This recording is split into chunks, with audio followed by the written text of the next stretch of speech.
নমস্কার বন্ধুরা, আমি সুমন চলে এলাম আরেকটি নতুন ভিডিও নিয়ে। আজকের ভিডিওর বিষয়বস্তু মূলত রাজা রামমোহন রায় মহাবিদ্যালয়ের ছাত্রছাত্রী তাদের জন্য।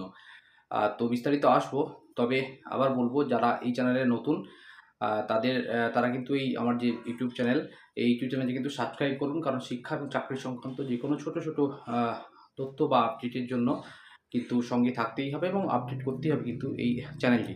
তো বিস্তারিত আসি। রাজা রামমোহন রায় মহাবিদ্যালয়ের ছাত্রছাত্রীদের জন্য এই বিজ্ঞপ্তিটি বা এই ভিডিওটা কিন্তু খুবই গুরুত্বপূর্ণ হতে চলেছে।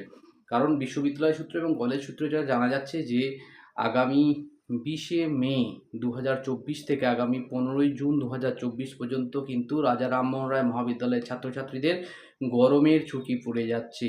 আমি আবার বলছি যে আগামী 20শে মে 2024 থেকে আগামী 15ই জুন 2024 পর্যন্ত কিন্তু রাজা রামমোহন রায় মহাবিদ্যালয়ের ছাত্রছাত্রীদের গরমের ছুটি পড়ে যাচ্ছে। অর্থাৎ তাদের কিন্তু এই দিনগুলিতে কলেজে এসে ক্লাস করতে কিন্তু আর হচ্ছে না। এবং যে ইন্টারনাল অ্যাসেসমেন্টের যে নোটিশ বেরিয়েছে সেমিস্টার 6 এবং সেমিস্টার 4-এর, সেগুলো কিন্তু গরমের ছুটির পরে হবে। অর্থাৎ আগামী 20শে মে থেকে আগামী 15ই জুন পর্যন্ত কিন্তু রাজা রামমোহন রায় মহাবিদ্যালয়ের ছাত্রছাত্রীদের গরমের ছুটি পড়ে গেল।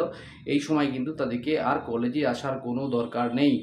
আর যা ইন্টারনাল অ্যাসেসমেন্টের যে নোটিশ দেওয়া আছে, সেই ইন্টারনাল অ্যাসেসমেন্ট কিন্তু হবে গরমের ছুটির পর, অর্থাৎ যা হবে 15ই জুনের পর। যেটা দেওয়া আছে 19 তারিখ থেকে 22 তারিখ এবং 19 তারিখ থেকে 29 তারিখ, এই ইন্টারনাল অ্যাসেসমেন্টের নোটিশ দেওয়া আছে। অর্থাৎ মূলত 20 থেকে 15ই জুন পর্যন্ত রামমোহন কলেজের ছাত্রছাত্রীদের গরমের ছুটি। নমস্কার বন্ধুরা, আজকে এই পর্যন্তই।